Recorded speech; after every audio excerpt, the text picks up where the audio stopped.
Saya panggil teman-teman aja ya, biar sama-sama. Saya juga ketularan masih muda. Saya masih 29 tahun, Pak Bu. Jadi masih muda. Tadi sudah diperkenalkan sedikit, di-spill sama Pak Heri. Memang saat ini aktivitas utama saya itu masih sebagai karyawan juga, seperti teman-teman sekalian di sini. Saya karyawan sebuah perusahaan yang basisnya di London, di UK, di Indonesia dengan 4.400 karyawan. Kalau di seluruh dunia kayaknya nggak besar sih, cuma 40-an ribu ya, 40-an ribu, nggak besar. Masih kalah sama Sampurna Jarum. Wah itu berapa puluh ribu itu. Nah, saat ini saya berkantor di Jakarta Selatan, tepatnya di Cilandak. Kemudian masih ngontrak tinggalnya di Bintaro, di Bintaro. Di kardus. Saya ingin berbagi sesuatu di sini karena saya 20 tahun lebih menjadi karyawan. Bisa ditebak berarti usia saya ya. 20 tahun lebih menjadi karyawan. Jadi saya kerja itu mulai tahun 2003. Berarti berapa? 21 ya? 21 tahun. Saya mulai kerja profesional. Kerja profesional ya. Sebelumnya kerja serabutan. Kerja profesional itu 2003 sampai dengan sekarang. Dan mulai 2003 sampai sekarang itu di bagian HRD, Human Resource Development. Bagian karyawan, mulai dari ngerekrut, gaji, training sampai apa biasanya terakhir? Mecat gitu kan, sampai mecat.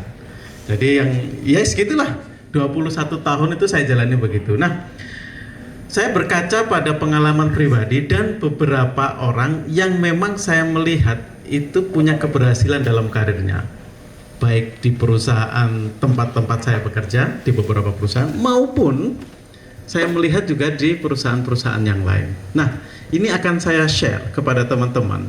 Sebenarnya kita sebagai seorang karyawan, itu apa sih yang mau kita cari, apa sih yang mau kita dapatkan, bagaimana seharusnya bekerja itu. Tadi Pak Heri juga menyampaikan bahwa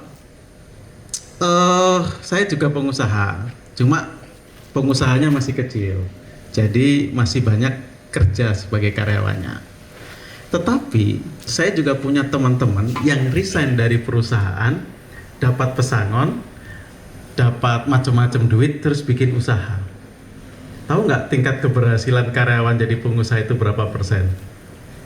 Tidak lebih dari 10%. Ya, tidak lebih dari 10%. Artinya apa? Saya itu sebelum kerja profesional itu ya gitu, apa namanya, wirausaha, jual punya dagangan handphone, pulsa, warnet, komputer, macam-macam sudah pernah saya jalanin. Baju juga, baju muslim dulu, cuma jualan aja tapi nggak produksi kayak Rauna. Terus kemudian akhirnya karena kebutuhan ekonomi mau nikah, nggak punya duit gitu kan, ditanya sama calon mertua kerjanya apa, wah bingung juga ini, nggak, penghasilannya nggak tetap, jadinya ikut kerja. Saya kerja di pabrik, jadi penghasilan kan, dapat penghasilan, ya akhirnya boleh menikah gitu. Jadi menikah karena bekerja di perusahaan karena kebutuhan ekonomi, harus ada penghasilan rutin, akhirnya gitu. Kemudian apa? Saya juga beberapa kali bikin bisnis dan sebagainya juga nggak terlalu berhasil juga sebenarnya. Teman-teman saya pada saat saya kerja di Philip Morris, pabrik rokok tahu Philip Morris ya? Marlboro. Ada yang tahu Marlboro? Sekarang Sampurna, beli Sampurna dia. Ya, pernah di Philip Morris? Enggak. Saya pernah kerja di situ. Itu sekitar tahun 2004, itu banyak karyawan yang dikasih pilihan. Kalau mau pergi, tak kasih pesangon sekian. Karena mereka mau pindah ke Karawang kalau nggak salah. Karawang. Teman-teman saya banyak yang pergi, banyak yang keluar. Dapat pesangon zaman itu 2004. Itu ada yang dapat 400 juta. 2004, 400 juta. Mending. Akhirnya apa? Banyak sekali teman-teman yang memilih pergi, memilih keluar, buka usaha. Dari 10 yang buka usaha, atau dari sekitar ya 20-an lebih lah ya, dan saya hitung orang teman-teman dan sebagainya, tahu nggak berapa yang berhasil jadi pengusaha? Cuma 10%. Sisanya apa? Uangnya balik, uangnya habis, tinggal dikit, jadi ngelamar kerja lagi. Artinya apa? Tidak ada yang salah untuk menjadi karyawan. Tidak ada yang salah. Banyak karyawan itu yang berhasil, banyak karyawan yang sukses. Kalau kita mengukur semisal jumlah mobil, bentuk bangunan rumah dan lain sebagainya, mobil saya juga nggak bagus, rumah saya juga nggak bagus itu kan. Tapi saya merasa juga orang-orang melihat saya, wah Pak Budi sukses ya. Enggak juga sebenarnya kalau dari sisi. Artinya apa? Sebagai karyawan itu juga bisa berhasil. Ya, dan itu bukan profesi yang nggak baik gitu loh. Kalau nggak baik ya nggak banyak yang mau jadi karyawan. Tapi karena kadang-kadang Allah itu memang sudah awakmu memang cocoknya dari ini peran hidup kamu. Memang kamu jadi pengusaha, emang jadi gini. Tapi bagaimana saya tahu kalau saya ini memang pasnya di sini? Kalau nggak mencoba kan nggak tahu. Oh, saya mau jadi pengusaha, nggak apa-apa jadi pengusaha. Tapi kalau memang nggak berhasil, jangan putus asa. Coba lagi. Kalau tetap nggak berhasil, oh kayaknya jalan saya untuk menjadi karyawan. Banyak teman saya yang seperti itu. Nah, hari ini saya akan share sebenarnya gimana sih sebenarnya paling basic hal yang harus kita lakukan agar kita itu bisa mencapai keberhasilan sebagai karyawan. Hal yang paling dasar. Ini juga saya terapkan pada diri saya. Nah, masalahnya saya mengetahui ini agak akhir-akhir gitu. Agak akhir-akhir. Coba kalau dari dulu saya itu tahu hal ini, mungkin akan berbeda ceritanya. Ya, jadi saya memberikan judul pertemuan kita hari ini sebenarnya ada 5 kunci bagaimana kita bisa kerja bahagia dan sukses. Bahagianya saya letakkan di depan. Kenapa? Karena dulu saya berpikir waktu masih muda, itu saya berpikir bahwa saya itu kemakan ini loh, trending-trendingnya motivasi kayak Andri Wongso, Mario Teguh dan sebagainya. Pernah dengar nama-nama itu nggak? Ya, sekarang kan udah nggak muncul ya. Yang muncul Timothy Raymond, tadi itu siapa, Andrew Pegadaian dan lain sebagainya. Dulu itu waktu zaman saya muda itu Andri Wongso, terus siapa, Mario Teguh gitu-gitu. Apa yang diajarkan? Kesuksesan itu akan membawa kebahagiaan. Maka kamu harus kerja keras sampai sukses, maka kamu akan bahagia gitu. Wah, saya pertama kali kerja itu berangkat jam 7, sampai kantor jam 8, pulang saya itu bisa jam 11, jam 12 malam. Belajar ke sana kemari dan lain sebagainya. Karena termakan ini. Kerja keras dulu, baru sukses, sampai sukses terus kemudian bahagia. Tapi lama-kelamaan ternyata saya menemukan rumusnya itu kebalik. Kerja dengan bahagia dulu, maka kamu akan menemukan kesuksesan. Kenapa? Karena kalau kalian kerja itu gak bahagia, baik itu karena gak bahagia dengan atasannya, gak bahagia dengan rekan kerjanya, koncoku ini nyawa belin gitu kan. Kalau bahasa Jawa Timurnya itu apa? Tahu nggak teli ya? Nggak tahu ya, nggak ada di Jawa Timur ya? Nggak ngerti ya? Koncoku wis, orang Jawa Timur kan ngomongnya agak kasar gitu. Apa kok nggak seneng kerja di sana? Kenapa kamu nggak seneng kerja di sana? Wah, bosku nggak teli. Ada yang dari Jawa Timur? Ada. Nah, itu. Atau nggak suka dengan pekerjaannya, nggak suka dengan perusahaannya dan sebagainya. Kalian datang itu kan dengan terpaksa, dengan mood yang tidak happy. Akhirnya kerja juga asal-asalan, kerja juga tidak dengan ini. Jadi kalau kalian tidak happy, itu pasti kerjaan nggak akan bisa bagus. Kalau kerjaan nggak akan bisa bagus, nggak akan kita bisa berkarir dengan baik. Jadi bukan kerja bagus dulu baru bahagia sukses, ternyata enggak. Happy dulu, bahagia dulu, baru untuk kita itu bisa kerja dengan baik. Percaya sama saya, kalian nggak happy dengan suami, dengan istri, nggak akan bisa nyaman ada di rumah. Wes aku mending masuk hari Minggu, Mbak hari Minggu buka nggak kantor, aku tak melebu aja gitu. Kenapa? Daripada aku di omah gitu. Tukaran terus aku Mbak gitu. Nggak tukaran sih, bujuku meneng ya betul-betul gitu kan. Ya, mungkin itulah sebabnya saya hari Sabtu lebih memilih kesini daripada di rumah. Oke ya, saya menemukan kesini. Terus kemudian karena saya orang HRD, saya berbasis data, saya melihat berita-berita dan lain sebagainya. Oh ya, sebentar. Nah, kalau fokus ke orangnya si papannya nggak kelihatan. Ternyata teman-teman, ada sebuah penelitian. Karyawan yang bahagia itu 12% lebih produktif ternyata. Maksudnya kalau biasanya bisa ngerjakan katakan baju itu 100 gitu kan dalam 1 bulan itu. Yang bahagia itu bisa berarti berapa? 112. 12% lebih produktif. Saya ngelihat di data lain ternyata lebih besar lagi. Orang yang bahagia itu lebih produktif. Nah, kalau suami-suami lagi bahagia di rumah, oh no, entah nggawe rak sepatu, entah dandani pot, entah dandani anten, tahu dandani ya, memperbaiki. Masih ke bawah Surabaya-nya. Ya. Tapi lek wis gak bahagia di rumah, ditinggal mancing sampean lo. Iya benar ya, mancing. Ada yang suka mancing nggak? Nggak ada. Oh suka. Ya. Dan ternyata memang 12% orang itu akan lebih produktif kalau mereka happy gitu. Kalau mereka bahagia. Nah sebenarnya bagaimana sih kita bisa bekerja dengan benar itu gimana? Karena sebagian besar karyawan itu nggak bisa berhasil di masa depannya karena nggak tahu bagaimana cara bekerja dengan benarnya. Nah sebelum saya lebih ke sini, saya kasih tahu rahasianya. Orang itu kalau mau sukses dalam hal apapun, bisnis atau karyawan bekerja dan lain sebagainya, itu pasti dilihat dari 3 faktor.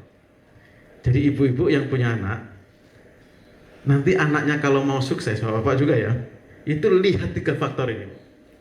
Yang pertama namanya mindset. Mindset itu cara berpikirnya, pola berpikirnya. Makanya anak saya 3, 1 kelas 1 SMA, yang 2, 3 itu kembar itu kelas 5 SD. Saya tuh nggak pernah nyuruh mereka belajar, itu nggak pernah. Kamu belajar ya silahkan, nggak belajar ya nggak apa-apa gitu kan dulu.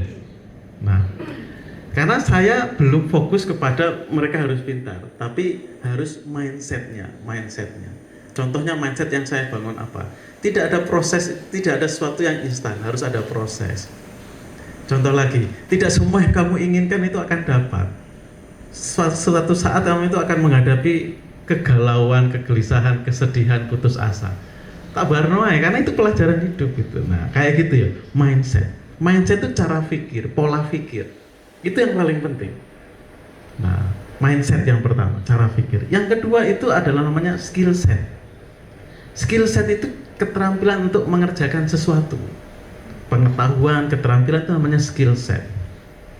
Nah, yang terakhir namanya tool set. Tool set itu kemampuan Anda untuk menggunakan peralatan, alat-alat. Kamu memiliki alat apa itu, mampu apa enggak menggunakannya. Ya, mindset, skill set, tool set. Kalau saya mau mencari karyawan, pasti yang saya lihat dulu mindsetnya gimana, cara pikirnya gimana, dia mau lihat sesuatu itu seperti apa. Itu. Nah, hari ini saya akan lebih banyak ke mindset. Gimana sih sebenarnya mindset yang benar kalau kita bekerja sebagai karyawan. Nah, saya perkenalkan dulu, nama saya Budi Santoso. Ini alamat email saya, ini nomor HP saya. Kalau mau menghubungi, didoktrin bahwa sapi yang bahagia itu akan mengeluarkan susu yang lebih banyak daripada sapi yang stres. Sapinya stres. Ya, sapi yang bahagia mengeluarkan susu lebih banyak daripada susu. Coba teman-teman lihat, nggak pernah ke peternakan modern kan? Belum pernah. Paling peternakan sapi ya gitu-gitu kan? Ini disebut namanya bedding. Bedding itu bed tempat tidur. Jadi di Greenfield itu, agar sapi itu bahagia, sapinya ada 5 ribuan. Ya, agar sapi itu bahagia, di setiap kandang dikasih tempat tidur satu-satu. Kasih. Beneran, dikasih tempat tidur satu-satu. Nanti pada saat makan itu juga tempatnya kepala itu satu-satu. Kenapa? Biar nggak rebutan. Dan ini semua perempuan semua, betina. 5.000 itu betina semua, nggak ada yang laki-laki, nggak ada yang jantan. Ya. Kemudian kalau lagi di perang disetelkan musik. Musik gitu kan. Dan merahnya nggak kayak pakai tangan begini, nggak, harus pakai alat. Gimana 5.000 ekor ya? Sekali masuk itu 22, 44. Sekali perah itu 44. Ya. Dan menariknya, sapi itu hewan yang hidupnya terjadwal. Dia sekali tidurnya di sini, maka seterusnya dia akan di sini, nggak akan ngerebut punya temennya. Nah, dan dia kalau di perahnya itu pagi, dia akan siap-siap pagi. Oh gitu. Wah, Kalau di perahnya siang, jadwalnya shiftnya siang, dia akan siap-siap siang. Jadi selalu mengikuti jadwal. Kalau jadwalnya dirubah, stres dia. Gitu kan? Oke. Nah ini, jadi sapi yang bahagia itu akan memproduksi susu lebih banyak. Kalau sapi-sapi lokal biasa itu satu hari maksimal 12 liter. Maksimal. Sapi lokal itu ya, sapi lokal itu. Tapi sapinya penduduk itu di Lembang, di Bandung itu sapi itu satu hari itu maksimal 12 liter. Tapi kalau susu Greenfields paling tinggi itu maksimal 40 liter. Berapa? Berkali-kali lipat ya. Rata-rata 30-35. Tapi kalau sapi lokal itu hanya maksimal 12 liter.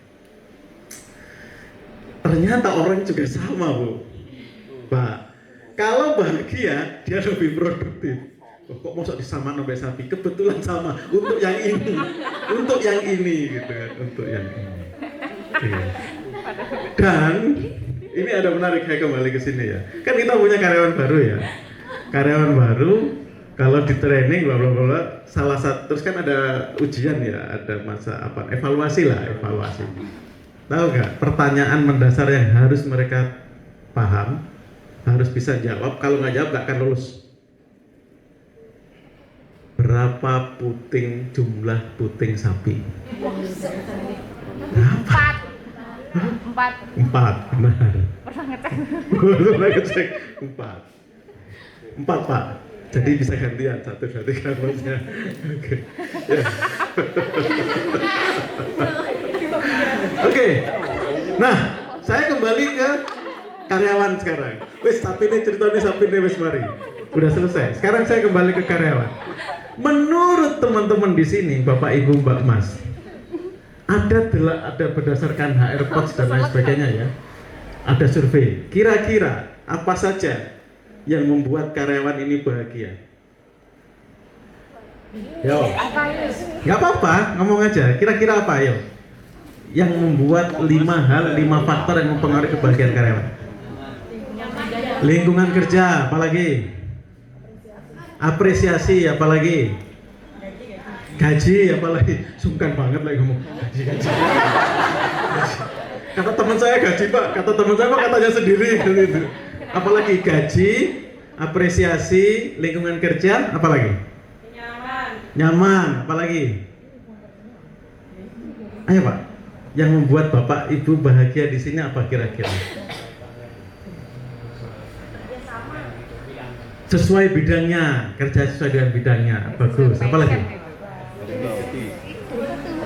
Cuti, oke. Apalagi? Bonus, apa tadi? Salma di belakang ketawa. Nah, ini saya perlihatkan. Nomor 1 ternyata benar, gaji. Berdasarkan survei, benar kan? Saya survei. Nomor 1 gaji. Nomor 2 tunjangan dan fasilitas. Ya, betul? Yang keras dong, biar denger. Betul. Yang 3 apresiasi, benar ya? Yang keempat lingkungan kerja, yang kelima otonomi. Otonomi itu dia bisa melakukan punya kewenangan untuk melakukan sesuatu. Jadi nggak harus semua itu izin gitu, namanya otonomi. Komunikasi yang transparan. Personal growth itu adalah pertumbuhan personal kalian, pertumbuhan keterampilan, pertumbuhan kapasitas dan lain sebagainya. Nah, work life balance tadi dan cuti dan lain sebagainya. Ini berdasarkan survei. Nah, sekarang saya tanya, benarkah kalau gaji besar itu pasti akan bahagia? Belum tentu. Belum tentu kan. Sampai lihat di mbak-mbak SCBD Sudirman itu. Ya. Itu make upnya luar biasa, bajunya bagus-bagus. Asumsi saya gajinya mesti gede. Tapi kalau pulang di KRL atau bukan di KRL, di MRT dan sebagainya, mesti tetap ngomel. Tiap tahun mesti tetap minta naik gaji, macam-macam Pak. Mesti nggak happy. Iya kan? Ternyata gaji gede itu Tidak jaminan happy. Terus apa lagi? Mereka kira-kira tunjangannya kecil apa besar fasilitasnya? Besar. Besar. Sekarang pertanyaannya, apa benar kalau dikasih tunjangan gede fasilitasnya terus mereka akan happy? Belum tentu. Oke. Pak, tapi kan lebih enak kalau tunjangannya besar daripada tunjangan kecil gitu kan?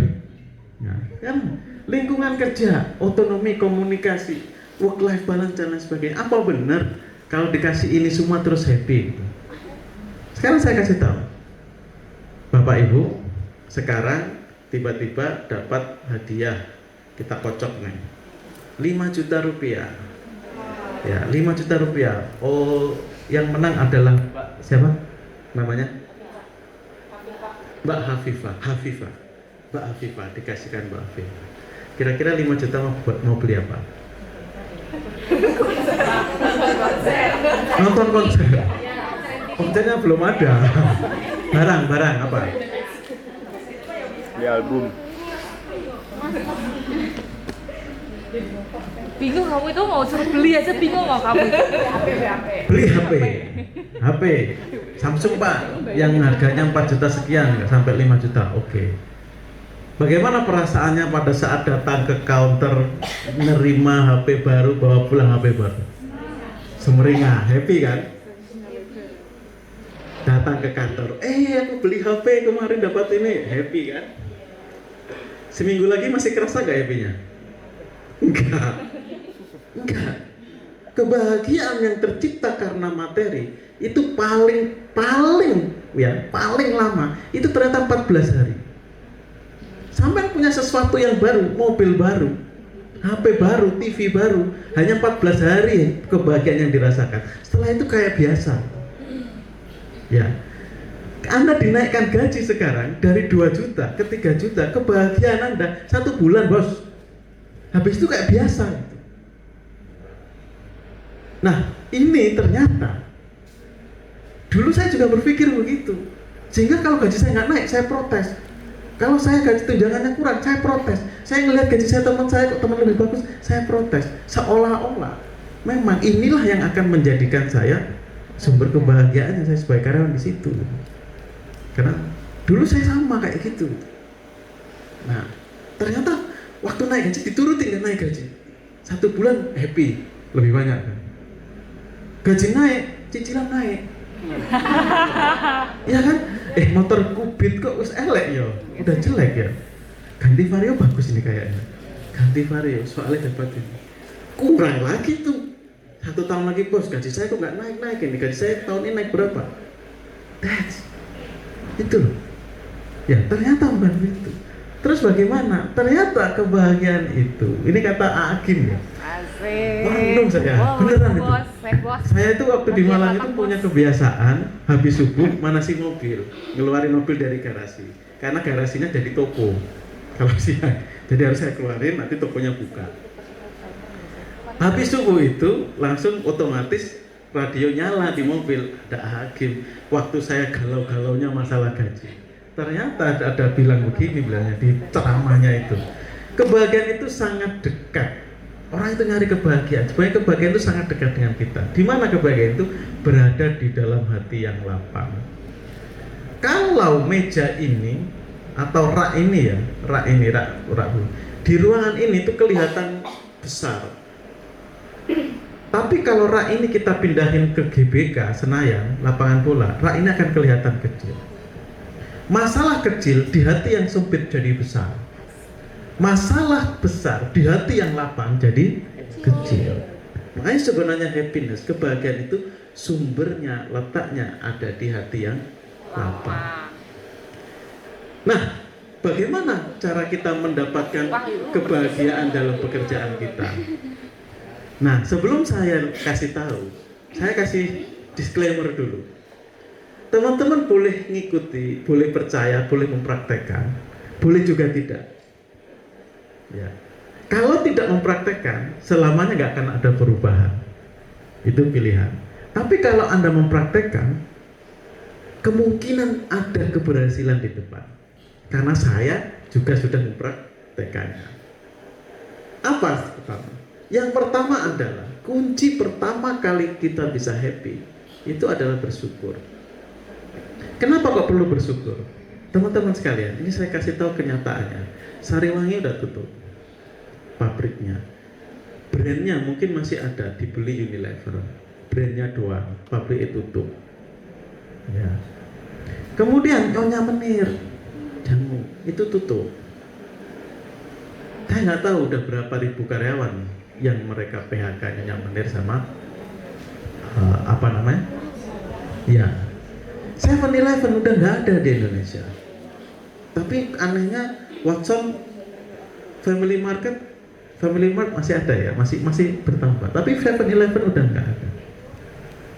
Giant Bu, tutup. Saya itu 1 tahun sebelum Giant tutup, hampir saja direkrut sebagai kepala HRD Giant. Gajinya gede Bu. Saya sholat asar, udah ditelepon tangan, itu prosesnya ber 3 bulan. Saya nggak mau.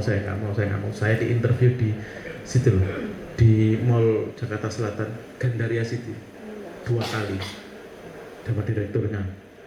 Mungkin sudah gak nyerah gitu ya, tapi terakhir ditelepon, udah kesini gabung bla bla dan sebagainya. Saya sholat asar, kayaknya menarik nih, gajinya menarik nih. Saya sholat asar sebelum saya memutuskan iya apa enggak, tapi saya sudah 70% mau gabung. Oke. Terus kemudian saya telepon salah satu yang interview saya waktu itu, pejabat juga di sana. Saya bilang, gimana kabarnya Pak di Giant? Baik.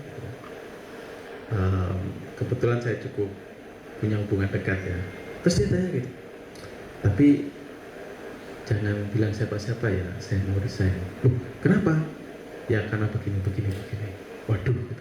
Sebentar, dia manggil saya Bud karena senior saya. Kenapa kamu nelfon saya Bud? Pak, sebelum saya nelfon Anda ini, tadi itu saya mau nerima tawaran untuk masuk ke Giant. Terus setelah mendengar cerita ini, berarti sekarang saya putuskan untuk 1 tahun sebelum Giant tutup. Masih diselamatkan ya. Kalau nggak gitu, bukan masalah cari kerjaan barunya. Suruh berhentiin orang segitu banyak itu bagaimana ceritanya gitu. Ya, Sritex yang paling baru, temannya kita kan cerita gitu bisnisnya, yang paling baru. Kurang gede apa Sritex itu? Tutup. Dan ini adalah jumlah tenaga kerja yang di PHK 2024 sampai Juli saja itu udah 101.000. Banten itu tertinggi kedua setelah Jakarta, 6.135. Pak, Bu, kita itu nggak akan merasa pekerjaan kita itu sebuah berkah sampai kita kehilangan. Ya. Beneran itu. Kita nggak merasa bahwa pekerjaan ini sebuah berkah, hal yang disyukuri sampai kita kehilangan pekerjaan itu. Seolah-olah kita ini biasa gini kerja gitu. Hal yang biasa gitu. Tapi bayangkan ini orang 101.000 sekarang itu nyari kerjaan gitu. Saya yakin itu kerja apa yang akan dilakoni gitu. Karena butuh penghasilan. Nah, apa yang kita miliki saat ini itu adalah terbaik untuk saat ini. Terbaik untuk saat ini. Apakah boleh berharap sesuatu yang lebih baik ke depan? Harus. Tetapi harus mensyukuri dulu apa yang kita miliki saat ini, karena posisi Anda saat ini itu diidamkan oleh 101.000 orang di luar sana. Ini nyari kerja semua nih. Nyari kerja semua. Tuh. Nah, ini saya kasih tahu rahasianya, triknya, bukan rahasianya. Ininya karyawan lah. Pada saat mau nyari kerja itu pasti, wis, gak punya kerjaan nih ya, yang HRD atau yang siapapun atau teman-teman atau yang begitu. Pak, yang penting saya diterima kerja di sini. Masalah gaji, pokoknya kebijakan sesuai dengan kebijakan perusahaan. Orang kalau nggak punya kerja kan gitu. Yang penting saya bisa kerja dulu. Yang penting saya masuk. Minta gaji berapa? Terserah kebijakan perusahaan. Tapi kalau udah 1 tahun, 2 tahun, beda lagi cerita. Udah mulai itu. Nah, kenapa? Nanti akan saya jelaskan. Tapi ini ya teman-teman, ini adalah fakta di luar sana itu. Nah, saya itu sebelum COVID itu masih ada sombongnya. Masih ada sombongnya itu, gaji tiap bulan ada, tiap bulan juga lebih. Gaji Jakarta tinggal di Malang, tadi Pak Heri ceritakan. Wah ya foya-foya Bu, gajinya Jakarta saya hidup di Malang. Di Malang itu beli bakso 2 porsi, di Batu ya, saya tinggal di Batu. Itu cuma 16.000. Itu udah termasuk aqua 2 gelas. 16.000 udah ada lontongnya sebagai pengganti nasi. 16.000 saya makan sama istri saya. Saya bilang, ini kalau kita pindah ke sini lagi, kita bulan depan bisa tahun depan bisa haji. 16.000 makan berdua. Pecel 10.000 itu udah dapat telur dadar. Gak percaya, ibu tinggal di Batu sana. Tapi jangan makan di restorannya yang ditinggal. Saya tinggal di sana. Nah itu. Sampai sebelum COVID saya ada sombongnya Pak. Punya banyak duit, berlimpah. Waktu COVID dipangkas 50% gaji saya. Modal, cicilan gimana? Itu kan anak ini sekolah tetap bayar. Sekolah libur tapi tetap bayar kan? Sekolah tetap bayar. Wah, baru itu, oh ternyata ya. Ini baru dipangkas 50% gaji saya. Kalau hilang gimana ini? Bisa bertahan berapa bulan? Tetangga saya terpaksa jual rumah, balik lagi ke Solo. Tetangga saya yang bisnis travel jual mobilnya untuk melunasi hutangnya. Banyak kali. Jadi kita nggak akan bisa merasakan itu sebagai sebuah berkah sebelum kita kehilangan. Maka jangan sampai kehilangan. Harus sekarang apa yang kita miliki itu harus disyukuri. Nah itu. Mengapa kira-kira ibu-ibu masih bisa bekerja di sini? Ya karena ibu-ibu masih bisa berkontribusi, bapak-bapak itu masih dibutuhkan oleh perusahaan, masih bisa berkontribusi. Perusahaan ini juga masih eksis. Coba kalau ada persoalan, atau perusahaan yang baik-baik saja tapi bapak ibu nggak bisa berkontribusi dengan baik. Disuruh ini nggak bisa, disuruh ini nggak mau, suruh ini dan sebagainya. Susah. Loh terus aku bayarnya kan gue ngopo lagi. Kan itu. Ya kan? Nah, teman-teman boleh nggak percaya saya, tapi masa nggak percaya sama ayat Al-Quran? La in syakartum la azidannakum wa la in kafartum inna adzabi lasyadid. Wis ta kuncine iku Bu, bersyukur. Syukur dulu, jaluke kemudian is okay. Tapi sekarang disyukuri dulu. Ya. Bukan berarti kita nggak boleh meminta lebih ya kepada yang di atas, tapi harus disyukuri. Jadi kuncinya pertama, wis iki mindset, cara pikirnya dulu, harus syukur sih mindsetnya. Nah, mengapa karyawan itu sulit sekali untuk bersyukur? Yang pertama adalah karena membandingkan. Sekarang saya kasih contoh, saya kasih faktanya. Di banyak perusahaan biasanya, saya nggak tahu di Rauna ya. Kalau di perusahaan-perusahaan itu biasanya yang besar itu ada proses review gaji. Gajinya ini kira-kira tahun ini dinaikkan berapa? Berdasarkan perkembangan perusahaan, berdasarkan perusahaan ini biasanya tahunan itu ada review. Ada yang naik, ada yang enggak. Ada yang turun Pak, Yono yang turun. Kalau karyawan itu dinaikkan gajinya, kira-kira happy enggak? Happy gitu kan. Happy. Saya survei sendiri, waktu di Rentokil, waktu di Greenfield, setelah dinaikkan gaji Pak, Bu, demo karyawan, ketidakpuasan karyawan, kesalahan kerja lebih tinggi. Tingkat kebahagiaan karyawan ketika proses kenaikan gaji itu menurun. Kenapa? Karena mereka membandingkan antara punya saya dengan punya yang lain. Kamu naik piro? Aku mau gak 150. Kamu loh, aku kok cuma 100 ya? Aku cuma 125 ya? Sorry, bahasa Jawanya muncul. Ya, bahasa Jawanya muncul. Aku kok cuma 125 ya? Gitu. Padahal sebelumnya dinaikkan 125, happy banget kan? Terima kasih Pak, terima kasih ada kenaikan, terima kasih gitu kan. Ketika tahu temannya 150, selisih 25.000, dan hilang itu happy. Makanya kunci bahagia, gak usah ngerayakan gajinya tonggo gitu. Gak usah ngelihat tanya gaji teman berapa, naik berapa. Gak ada sakit hati. Saya itu tahu gaji semua karyawan se-Indonesia. Bayangkan kalau saya masih punya kayak gitu. Wah, ini kok gajinya sekian ya? Kan saya megang gajian kan? Mulai dari direktur sampai operator. 4.400 karyawan. Tinggal lihat aja. Si A, berapa? Sekian. Nah, ini yang membuat kita nggak happy itu ya ini, yang membuat bersungut-sungut, nesu-nesu karo kancane teman-temannya ya ini, suka membandingkan. Yang kedua itu kekhawatiran masa depan. Besok aku piye yo? Anakku gimana ya? Ini aku ke besok ini cicilan bagaimana, itu kan khawatir. Dan penyesalan masa lalu. Seumpama aku dulu menikah sama si A nggak sama bapak ya, gitu kan. Ya, penyesalan masa lalu itu juga menjadi orang itu sulit bersyukur gitu kan. Itu mantanku ya, mantanku sekarang udah jadi karyawan sukses, sudah jadi pejabat, udah jadi manajer. Dulu kenapa saya putus? Ya ini, itu kan. Yang ketiga itu keserakahan dan ketakutan gitu. Maksudnya apa? Contoh gini. Dulu ini kenapa ya? Saya masih fobia dengan main forex, indeks, saham dan lain sebagainya. Karena saya ngelihat teman-teman saya itu orang jual saham itu, orang main saham itu kan kalau ini turun dia takut kan, takut.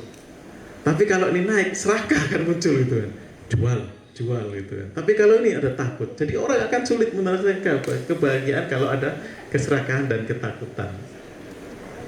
Nah, jadi ya udah piku ya wis, ini aja gitu. Hidup itu ya wis. Pertama harus bersyukur. Keserakahan apa fungsinya? Ketakutan ya kita pasrahkan ke Allah aja. Saya punya proyek yang luar biasa susah sekarang di kantor. Yes, pokoknya lek isu tak gawe duha, asar subuh, duhur asar tak serana nang Gusti Allah. Pokoknya setiap pagi saya cuma berdoa aja. Berikan saya kekuatan untuk menjalankan hari ini dengan baik. Berikan saya kesabaran. Segitu aja. Soalnya yo, mau gimana lagi? Nah, segitu ya. Pertama harus bersyukur. Cuma 5 kok. Lanjut apa mari ki? Lanjut ya, bersyukur. Yang kedua, ini perkara mindset, cara Anda berpikir dulu. Berpikir positif. Berpikir positif itu gini tak kasih tahu. Ini apa Pak? Tuh.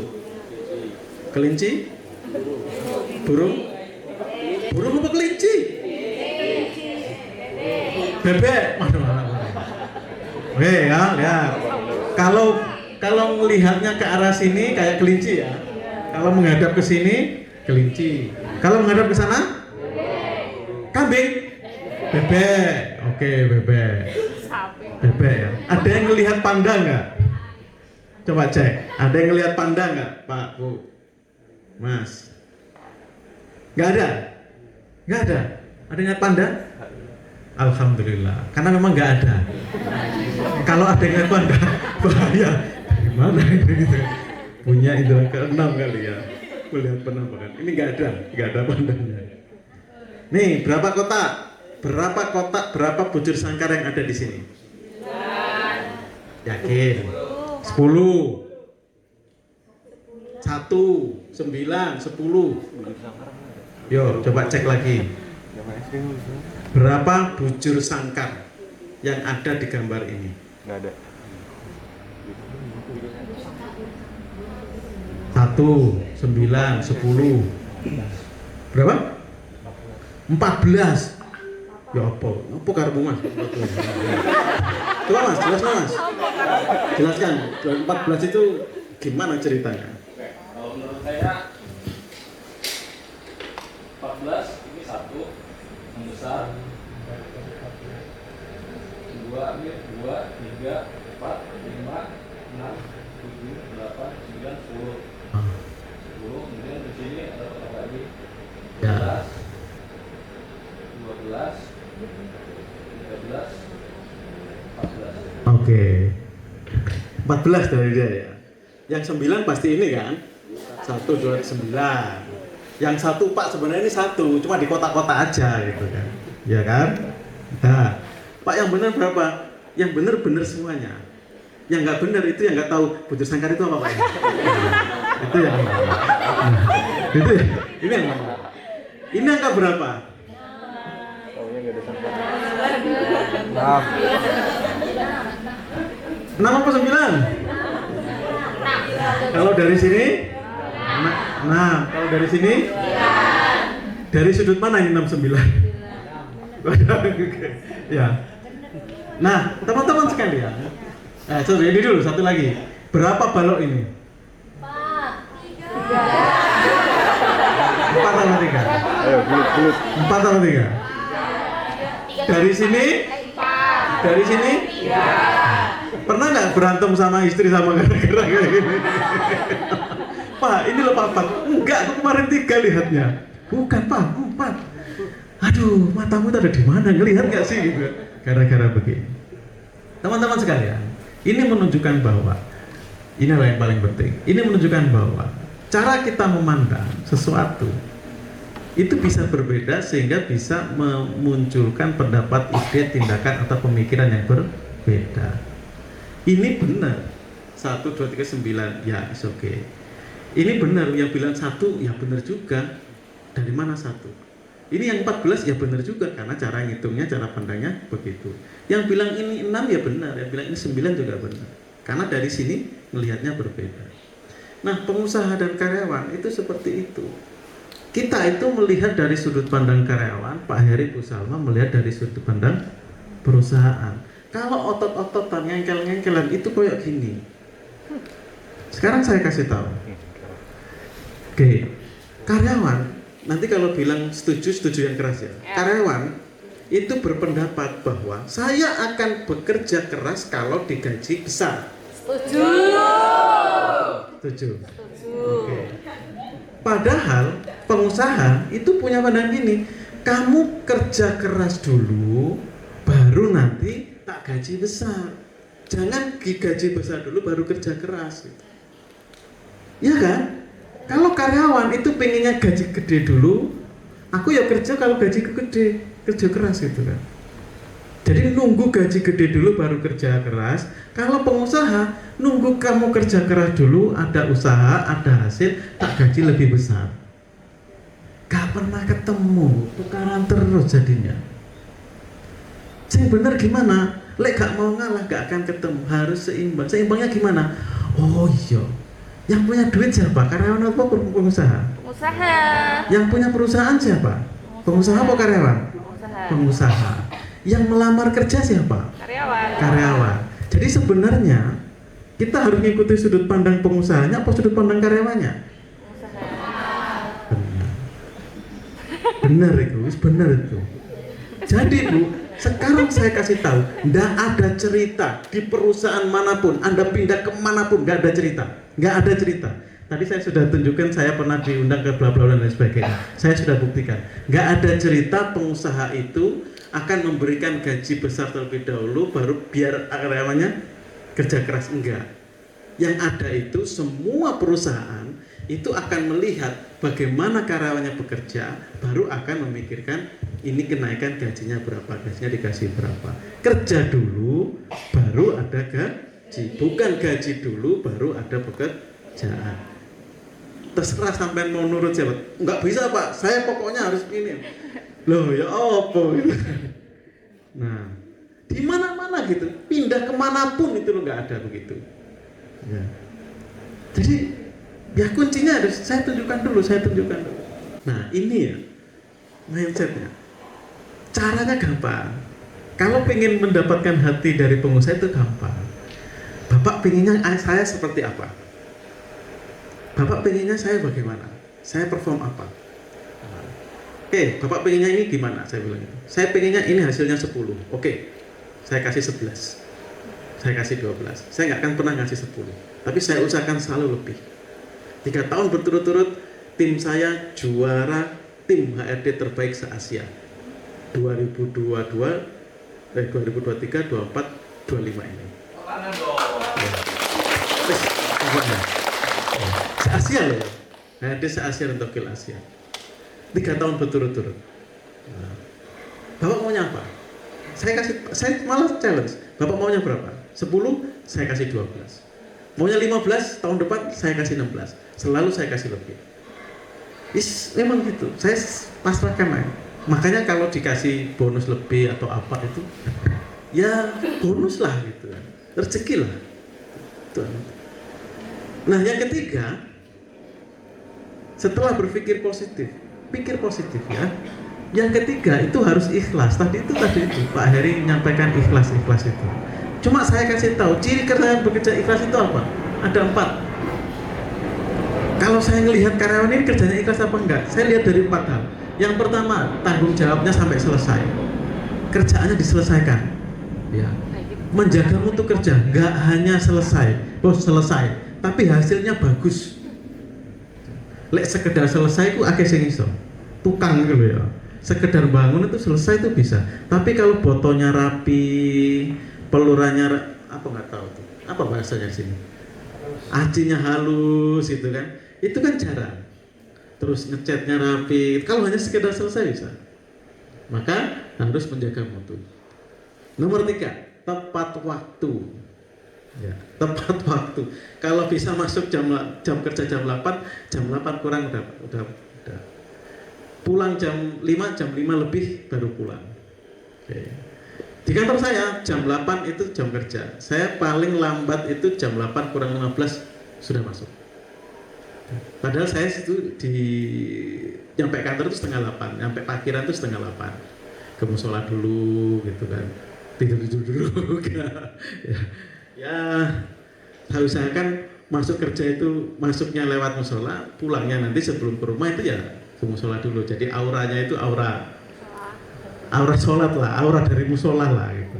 Jadi hal-hal yang udah kita tinggal. Jadi Bapak Ibu kalau bisa sebelum pulang, sebelum masuk rumah itu ke musola terdekat atau sholat dulu di sini. Pokoknya sebelum pulang itu sebelum nyampe rumah itu harus sudah sholat. Jadi auranya itu udah aura pekerjaan yang mungkin ada masalah dan sebagainya itu nggak bawa ke rumah. Masuk kerja juga gitu, kalau bisa sholat dulu, tukar dulu. Jadi masuk itu auranya itu bersih, enak gitu, seger. Yang keempat itu jiwa melayani Pak. Jiwa melayani itu gini, kadang-kadang ini saya kasih tahu. Ada teman minta tolong, kalian sibuk, kalian tolong nggak? Bose, sebentar, ini aku selesaiin dulu. Atau sering kali, ini kok sering kali minta tolong terus, ini nggak bisa kok, lama-lama kan itu. Bener ya? Wis koncoku iki, temanku ini gimana ya? Gitu. Sebel kita. Nah, tapi orang itu dibayar itu karena melayani. Kita hidup itu untuk melayani. Pertama apa? Melayani diri kita sendiri. Yang kedua melayani istri, melayani anak dan sebagainya. Semua pekerjaan yang kita lakukan itu adalah serving, melayani. Jadi kalau kita punya jiwa melayani itu yang ini, orang itu kalau kita memudahkan urusan orang lain, itu Allah itu akan memudahkan urusan kita. Ya. Jadi selama nggak utang duit terus nggak balik-balik ya, itu lek beda mana. Lek sampean punya duit banyak berlimpah, ngutangi terus nggak berharap balik nggak ada masalah. Ya, itu perkara lain lah ya. Ini yang membantu urusan orang lain. Barang siapa yang memudahkan urusan orang lain, maka Allah akan memudahkan urusannya di dunia dan di akhirat. Wes talah. Oh, jangan sungkan-sungkan, jangan perhitungan kalau membantu orang. Apalagi teman sekerja. Kamu nggak bisa apa? Sini, tak ajar. Pak, ini gimana ya? Cara menghitung ini pakai Excel. Oke, caranya begini-begini. Saya kasih ajar. Terus, sampai nggak bisa apa lagi? Oke, gini aja ya. Ini saya bantu, besok 1 jam saya ajari semuanya ya, biar kalian nanti bisa. Jadi nggak terus tanya. Nggak hanya tak ajari hitungnya, tapi tak ajari ilmunya juga. Tak kasihkan. Gitu. Nah ini jiwa melayani.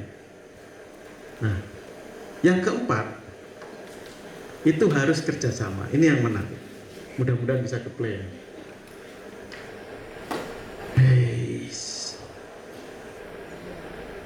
Nggak bisa. Nah, udah saya prediksi ini. Oke.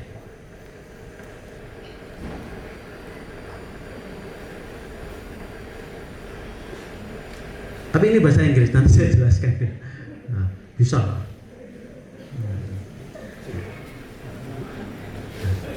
Ini banyak di TikTok, banyak di Instagram. Tapi mudah-mudahan udah lihat.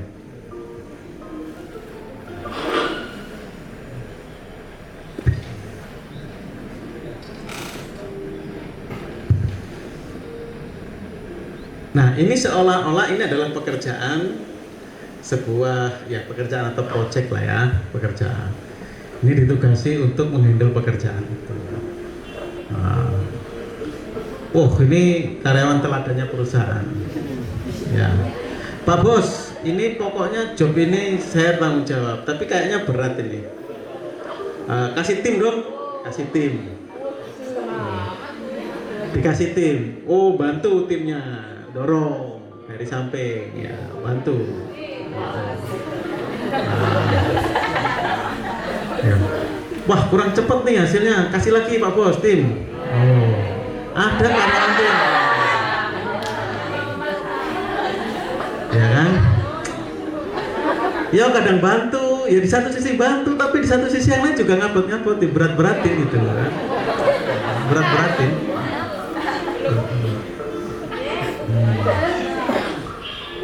Nah, ada yang kayak gak serius gitu loh. Apa namanya? Bahasa Jawanya itu direken tulinan gitu ya. Dianggap mainan aja ini tugas ini. Gitu. Gak serius sama sekali gitu. Nah, ini yang parah terakhir ini. Ini apa sih gitu kan. Nah, ini karyawan yang nyeret-nyeret apa namanya? Berat-beratin gitu loh. Ngerusak gitu kan. Nah, ya.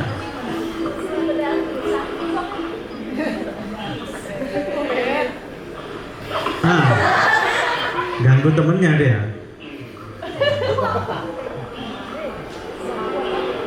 Ini kompetitor Anda nih.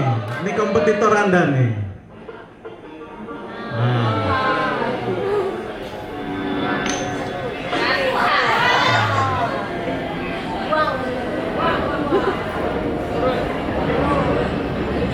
Nah, suatu perusahaan itu kalau orang itu nggak sabar itu disuruh keluar, terus kamu keluar aja. Ya kayak tiba-tiba begitu tuh. Nah, jadinya kan enak.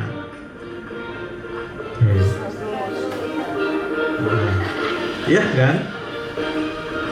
Saya yakin gitu. Di semua perusahaan itu ada begini gitu loh. Ada begini. Cuma yang nomor 4 yang gini tadi itu kalau bisa jangan ada. Kalaupun ada 1-2 aja, jangan banyak-banyak gitu. Nggak jalan di perusahaan. Kalau bisa jangan ada. Nggak jalan di perusahaan. Akibatnya apa? Kalau ini perusahaan nggak jalan, yang kena efek itu 60 orang yang tadi yang ada di sini semua. Ya. Nah, saya punya satu cerita menarik. Saya pernah baca satu cerita bahasa Arab waktu itu. Saya dulu pernah punya teman bahasa Arab, bantuin bikin karangan dan lain sebagainya. Ada sebuah perusahaan itu bikin kapal. Kapalnya dari kayu. Kemudian ada satu karyawan itu melihat kayunya itu ada satu titik rayap, ada satu rayap di kayu itu, bekas rayap satu titik aja. Dia nggak laporan dan nggak nyampein apapun. Wah, sayang nih kayu. Kalau kayu ini nggak dipakai sayang. Yang kedua adalah, wah kalau ini kayu nggak dipakai, saya ngambil kayu lagi, saya kerja keras lagi. Akhirnya tetap dipasang. Kapal besarnya jadi, berlayar dia.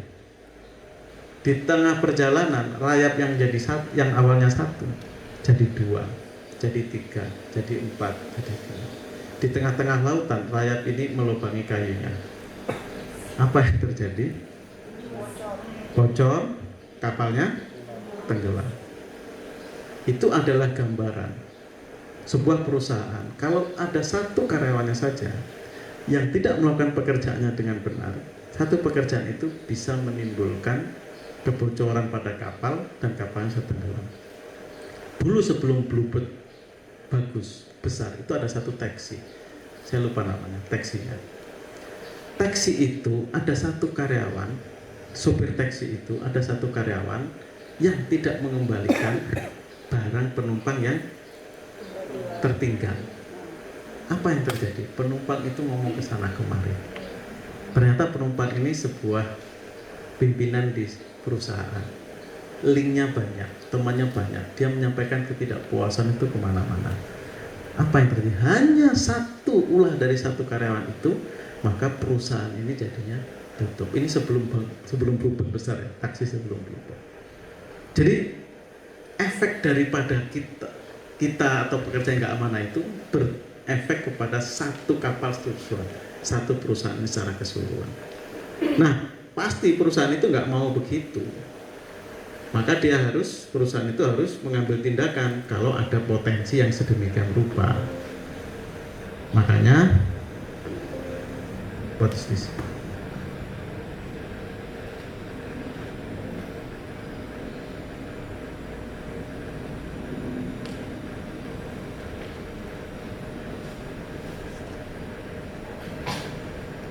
Makanya perusahaan itu harus mengambil tindakan kalau ada karyawan yang tipe-tipe yang tadi. Nah, Pak, kira-kira saya tipe yang mana ya, Pak? Gitu kan. Coba diintrospeksi. Orang bisa menilai orang lain, tapi coba kalian introspeksi diri. Ada 4 tipe pegawai. Yang pertama, motivasi tinggi, kemampuan tinggi. Wah, kalau punya ini, alamat ini, perusahaan bisa maju, karyawannya sukses. Ini incaran perusahaan-perusahaan lain ini. Kompetensi tinggi, motivasi tinggi. Nah, jadi ini pertama harus dijaga oleh perusahaan. Yang kedua, ini pasti incaran dari perusahaan-perusahaan lain. Kalau ini cari kerja kemanapun itu nggak susah. Enggak. Yang kedua, motivasi rendah, kompetensi tinggi. Pinter sih, tapi motivasinya rendah. Kalau kerja itu angin-anginan, Pak. Ya masuk, ya enggak. Kalau disuruh ini ya kadang ya kerjaan nggak selesai gitu kan. Mutu kerjanya jelek. Tapi sebenarnya dia bagus. Ada motivasi rendah, kompetensi tinggi. Ini ya. Oh, kebalik ini ya. Nih, yang 3. Motivasi tinggi tapi kompetensinya rendah. Semangat kerjanya luar biasa. Tapi lihat diajari sesuatu itu lambat. Agak pelan. Tapi semangat. Yang parah ini yang keempat. Motivasi rendah, kompetensinya rendah. Wes gak pinter, kerjaannya gak bagus, motivasinya juga rendah. Nah, mudah-mudahan di sini tidak ada, ya. Tapi kalaupun ada, mudah-mudahan tidak banyak, ya. Kalaupun ada, harus dilakukan sesuatu lah terhadap teman-teman di sini. Nah inilah minimal kalau kita punya harus di sini. Kita sebagai karyawan juga harus menjadi yang Q1. Pak, fungsinya apa? Kalau saya Q1, saya kompetensi tinggi, saya memperkaya bosku aja gitu kan. Nggak semudah itu. Tadi, kalau orang itu nggak melihat, orang lain melihat. Kalau orang lain nggak melihat, Tuhan yang melihat. Gitu. Tadi Pak Heri kan cerita, waktu saya direkrut di perusahaan asing ini ada kenaikan gaji. Pada saat saya di Greenpeace, mungkin nggak banyak orang yang melihat. Perusahaan saya nggak melihat, standar-standar saja saya. Tapi ternyata ada referensi, ada begini, ada orang yang pernah kerja bareng sama saya, dia sudah pergi, dia merekomendasikan nama saya dan lain sebagainya. Ketika saya direkrut di sini, semisal ya, waktu saya pindah itu terakhir gaji 5 juta, langsung di perusahaan baru itu naik 2 kali lipat, lebih sih waktu itu. Ya, jadi sekitar mungkin 12 jutaan gitu. Nah, banyak banget itu, banyak banget naiknya. Ya karena rekomendasi dari orang.